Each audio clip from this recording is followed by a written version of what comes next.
Word. Yo, Porky fans. The wait is over. How we doing? This is going to be on, I'll say 3, 2, 1, go, and then we'll start the timer. 3, 2, 1, go. So yeah, Porky's Haunted Holiday. There's some random weather and seasonal settings on stage 1 here, and looks like we got the Christmas setting, which is exactly what I was hoping for. This fog actually adds lag, so it's not ideal for a real speed run, but this is a marathon speed run during the holidays, so we are going to enjoy the Christmas spirit. Yeah, this game is not fantastic, but it is really marathon friendly, because even if I do really bad, there's unlimited continues on basically every screen. So I'm not stressed at all. I'm completely chill right now. I went for that spike skip and I missed it, and like you if I was on a heart rate meter, you wouldn't have even noticed a spike. You know what I mean? Yeah, Porky has basically one skill, and that is jumping. You can pick up a fruit basket and throw fruit, but you stop Porky. He can also do that crazy high jump as long as Daffy pops out and scares him, which happens as long as you stand on one of those triggers. Oop. Oh, wow, I thought I missed it, and I turned around, and then I actually did make it. That's a fun little skip. Those shoes and the leprechauns are from a Looney Tunes short called Wearing of the Grin. And most of the more obscure or like weirder stuff in this game is taken directly from like very specific Looney Tunes shorts. So if you find yourself asking a variation of a question like, why is this the way it is? Odds are there's a logical answer found in the source material.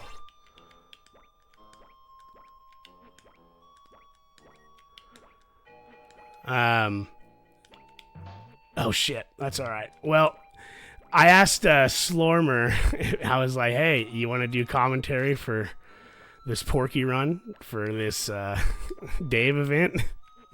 And Slormer says, and I quote, "Absolutely not. That game totally snorts." Which I couldn't wait to tell everybody.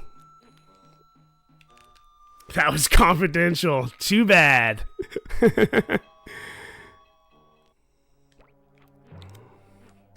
I did see someone say earlier, yeah, I'm like super pumped that we happen to have 2 Looney Tunes games randomly submitted for this event, but I saw someone earlier say that the Roadrunner game was a Blockbuster game. I'm playing on a cartridge right now, and my Porky cartridge has a Blockbuster sticker on the back. I can proudly say this is bona fide.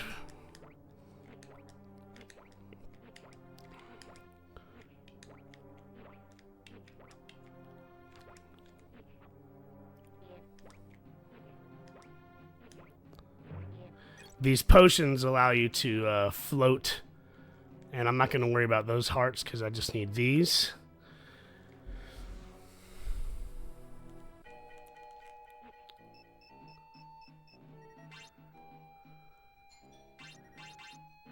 I'm going to fall down this tree, and then we come up to our first boss. The bosses in this game are easily a low point.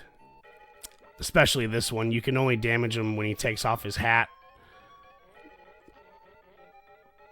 which is like every 10 seconds. So, and you have to hit him 5 times, so this literally takes like 50 seconds.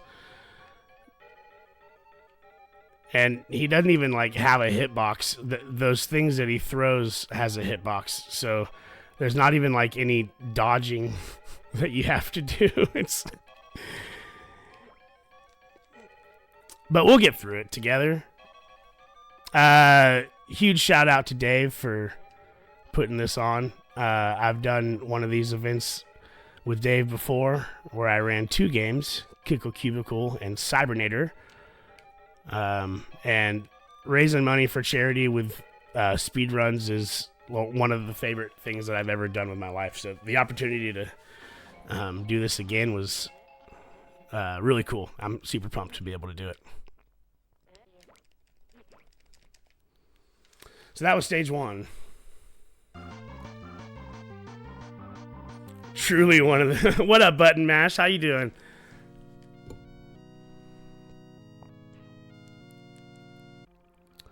I'm trying to keep an eye on the chat here, but this level is one of the hardest to do quickly. They just throw so much stuff at you.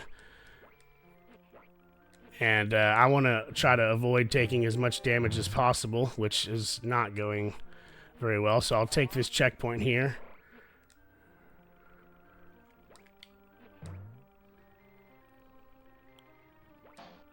We're good? We're good? Yeah.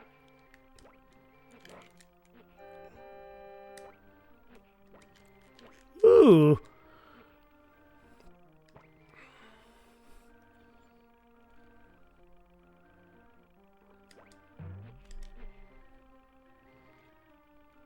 This level can be either day or night, and also the buildings can be painted different colors. It adds absolutely nothing to the gameplay. There's an extra heart. Now we can breathe. Also, if you touch that grass, you take damage. Porky literally could not touch grass. Don't tell him to chill.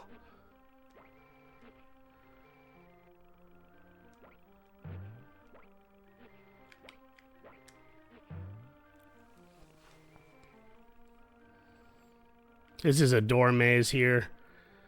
It's it's pretty straightforward once you memorize which doors are the correct ones.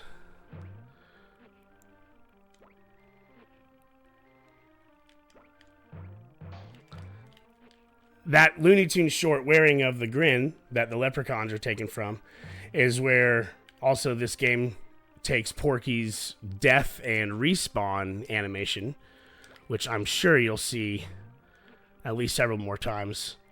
But most of the more impressive visual work in this game is because they just straight up traced over the animation cells.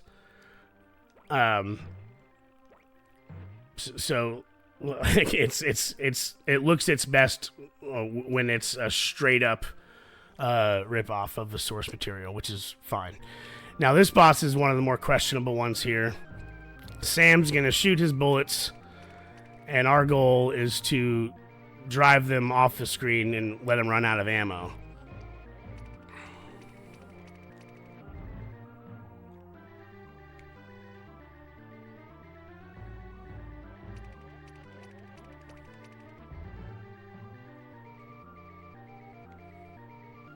And this music has that half step on the organ, the and it's like nauseating. Here we go, last time. Sick.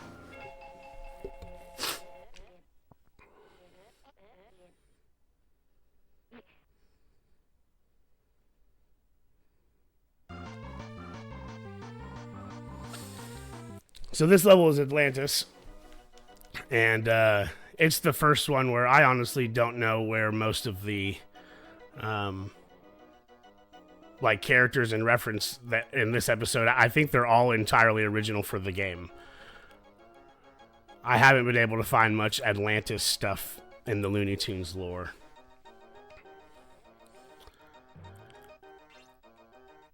Dave did mention that Wile E. Coyote had, unfortunately, his movie get canceled.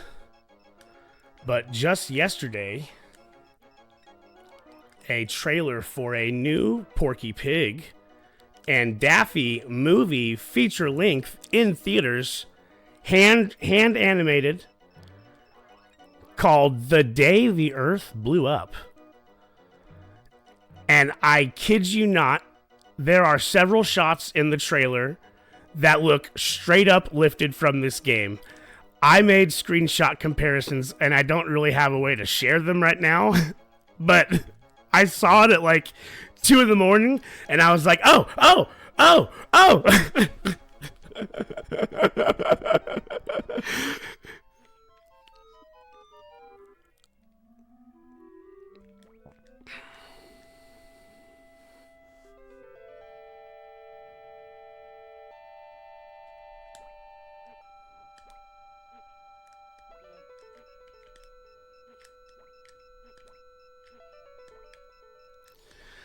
So this underwater portion, Porky can move faster when he's jumping forward than if he's just walking. So you'll see me basically jump as much as I can. And this level is also the first that has a real significant skip.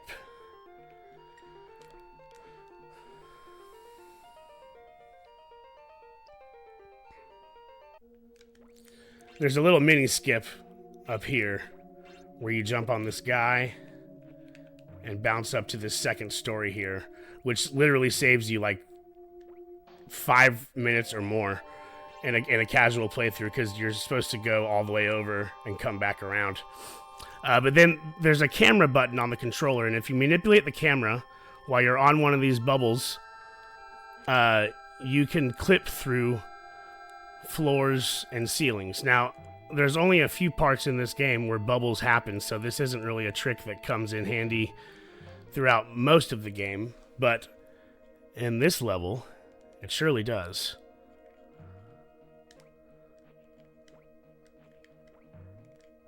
Now, we took some damage here, so I'm going to take an intentional death at the top of this screen by not clipping through, and then we're going to ride to the top here. If you stand right on that little shiny part, the rectangle on that bubble, these spikes coming up won't hurt you. This is normally where I take a sip of water. These spikes do hurt you, but that's okay. The other spikes won't hurt you.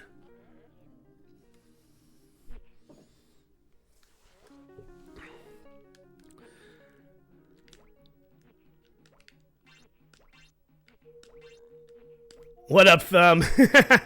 Yeah, there goes my no-death run. Slormer, being stuck on this level is something I will always associate with you in the chat, being like, why? Why? Slormer was there for my first time playing this game on stream.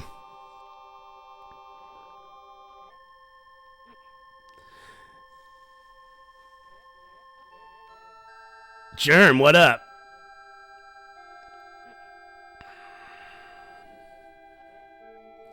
Yeah, these bubbles are super nice to you.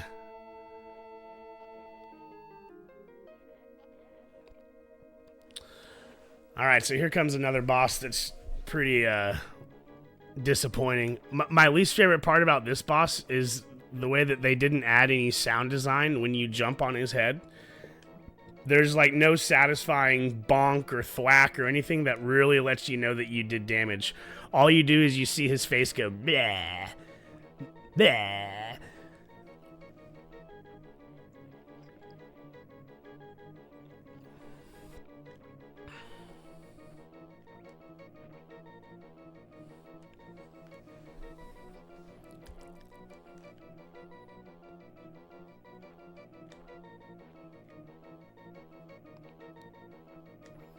Bleh.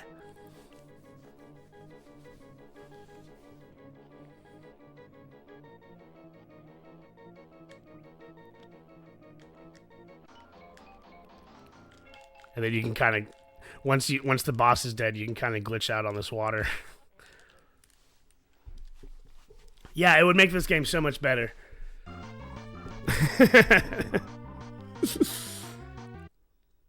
This level goes by pretty quick because most of it is in a free fall or sliding downwards like this.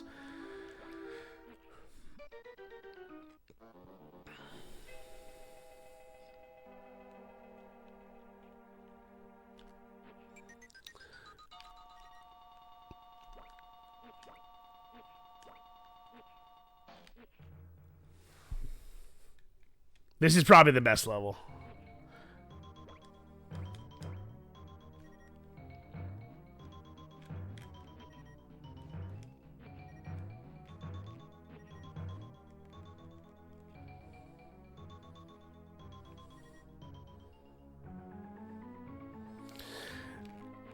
So our next run, Splatterhouse When Paku Graffiti, is by a wonderfully gifted streamer and runner named Tozzle, who I'm a huge fan of. And also, Tozzle and I, along with Slormer and Jackie O and several others that are hanging out with us, frequently put on Contra races.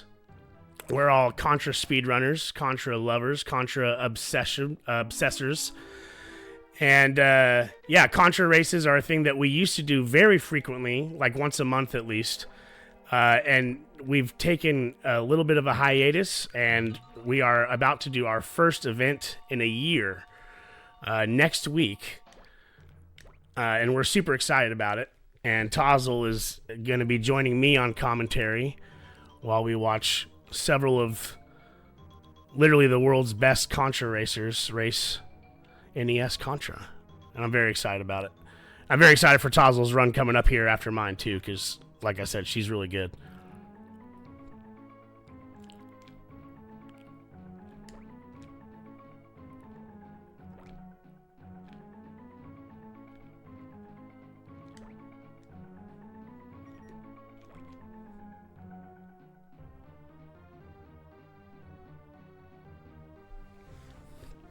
All right, this boss goes by pretty quick.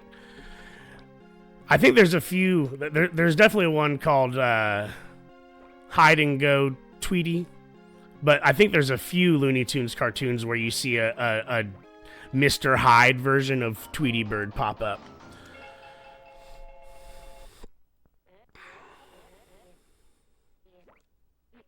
All right, we are through stage 4.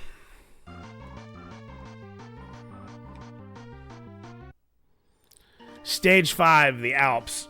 After you finish this first screen, you're in a place called Wacky Land, which appears several times in Looney Tunes and Tiny Toons. Oh, God. I'm going to take it slow here. That's okay? That's all right? 3 hearts? Hell yeah.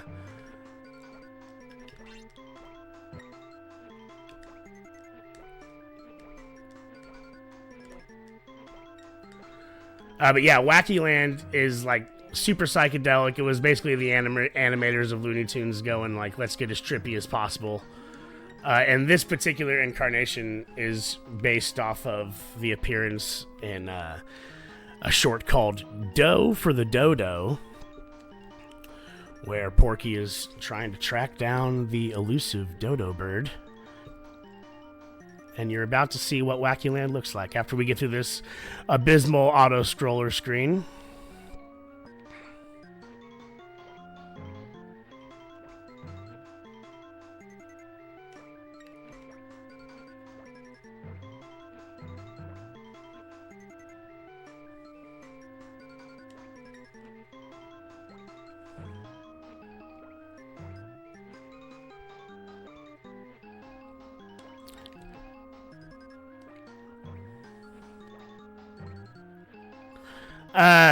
Several weeks ago, there was a little bit of a rumbling in the retro game community about another made-for-kids pig protagonist game, the Piglet game for PS2. And I just wanted to let everyone know that I've been playing this game since before that recent trend. I've had my finger on the pulse of the pig protagonist industry. So, yeah, you can play Piglet all you want, but Porky is the real OG.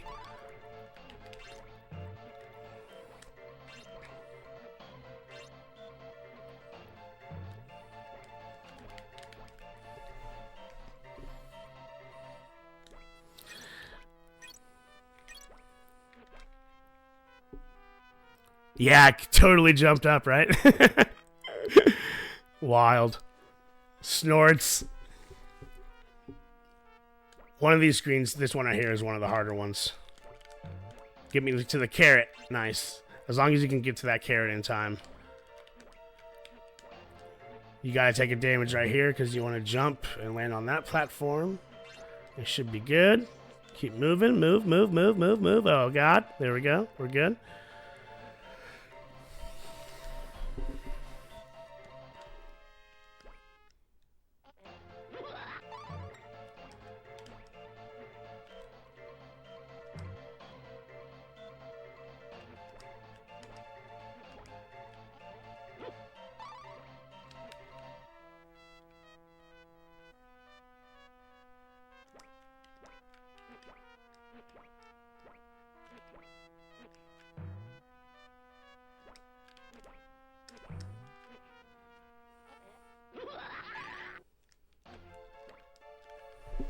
This is another door maze. That's very tedious, but we'll make it through together. Stick with me, y'all.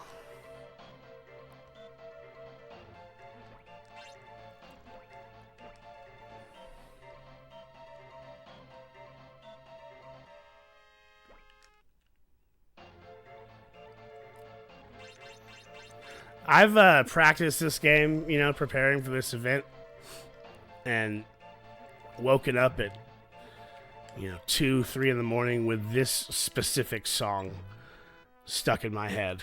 And I gotta tell you, for a mental health awareness benefit, this is oh shit, I missed the door. I want to go to the left.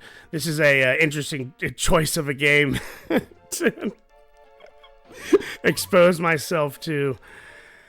We're good.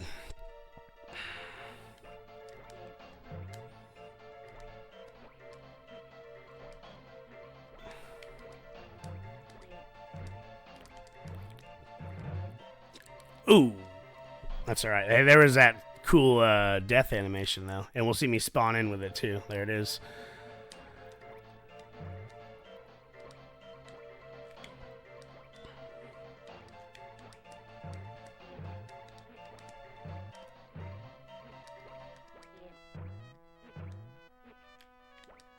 Nice. All right, so this boss here actually does have an exploit where you can cause damage faster than intended, or more than intended, rather. If you time an attack, the jump of it before he's vulnerable, you can hit him right at the beginning of it, and then hit him again, like that. So I cause damage enough to kill him in 3 cycles instead of the intended 5.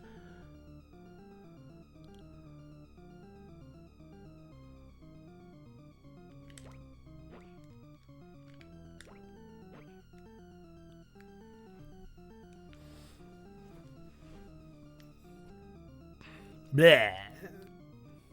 This is the abominable snowman. Oh shit! No. All right. And he grabs Daffy and goes, "George, I love you, George. George." Yeah, the Yeti. Yeah, totally.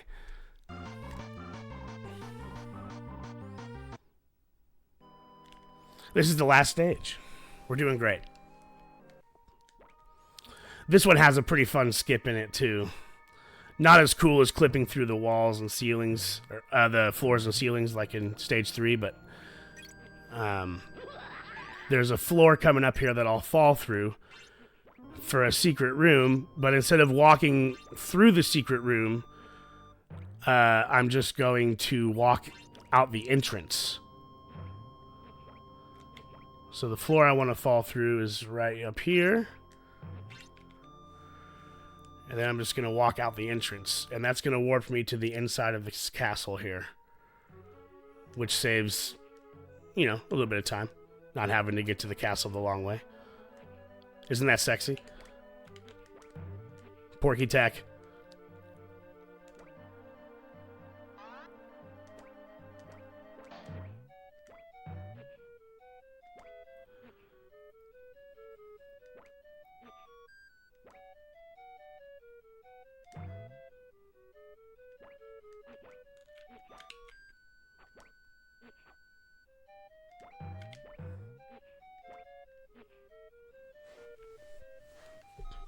Legit Porky tech.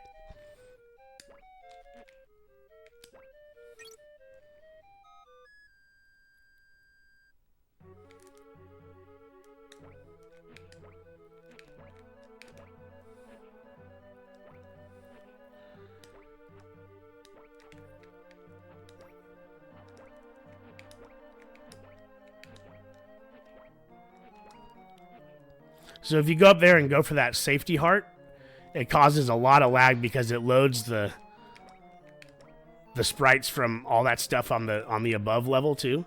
Here up these flying things, you got to let them explode first because their little smoke clouds will hurt you. But anyway, so since I'm so low on health, instead of grabbing that heart back there, it causes so much lag that it's unbearable. So I'm gonna try to make it to this checkpoint and then take another intentional death. Righteous.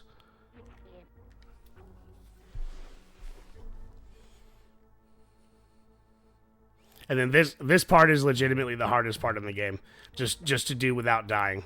They throw a lot of stuff at you. So I'm going to try to make it through in one attempt.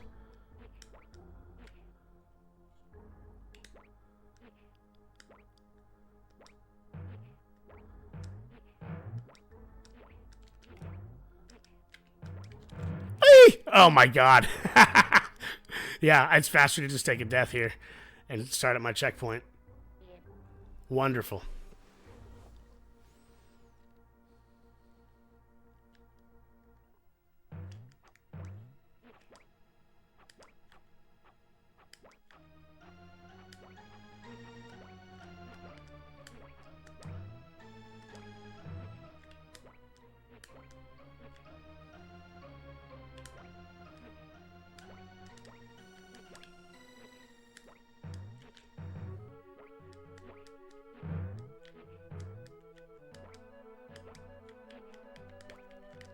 Excellent.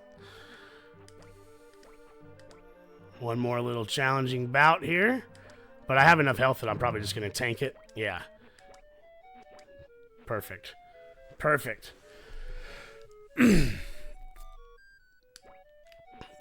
Yeah, this game is it's really weird how playable it is despite the poor decisions that it makes. What it needs to get right, since it is literally just moving and jumping, I mean, the controls feel good enough that practicing this game, like, it feels satisfying when you get a good jump combo down and, you know, like, the movement, there's not a lot of exploits, but just the core movement feels satisfying enough that I would recommend it to anybody looking for an entry-level speedrun.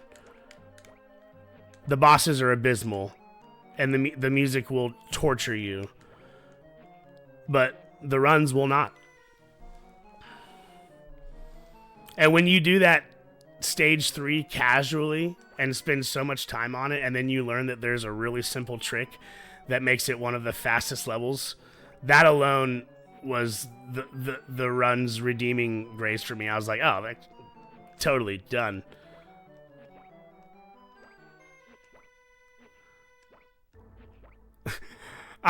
I'm completely the kind of person that having, like, submitted to this event and then actually, like, practicing the run, if it was, like, really bad, I would have canceled, you know? I just would have told Dave, hey, but no, I've really had a lot of fun getting ready for it.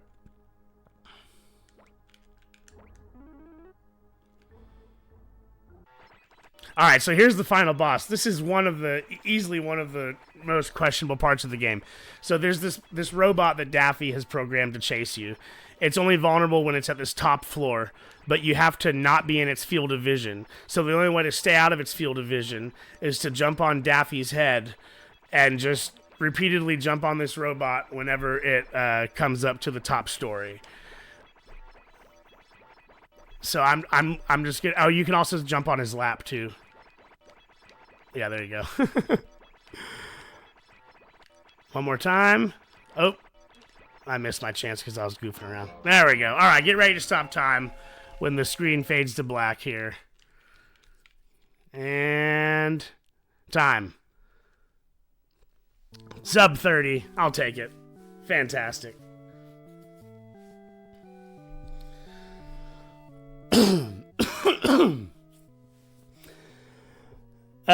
Thank you so much for the GGs, everybody. Cathonic, Drusiform, Slormer, Jackio, Aaron, what up? Sarvinpa, Epic Neon Ninja Monkey. Everybody, thank you so much for hanging out. These events are so much fun, and we have a lot of really good runs in the future of the day. The I don't know how you'd word that without sounding like an idiot. Anyway, the next run, Tozzle, is really going to be a lot of fun. She's running Splatterhouse, when Paku Graffiti, and like I said, Tozzle and I are going to be doing commentary for a Contra race next week on our Twitch channel called Contra Races that we host with a lot of Contra freaks, and we would love it if you came and hung out with us. Again, Dave, thank you so much for doing these events that let us use these really poor games for a really rich cause in the real world, which is just doing what we can to help, a variety of causes that you've done this for now. So just, really appreciate it. The community appreciates it. And the world at large appreciates you, buddy. So Kat and Dave, everybody give them the biggest GGs because they work their asses off to do these, and it really goes a long way. Thank you, everybody. Thank you so much, and we'll get to the next run. Much love.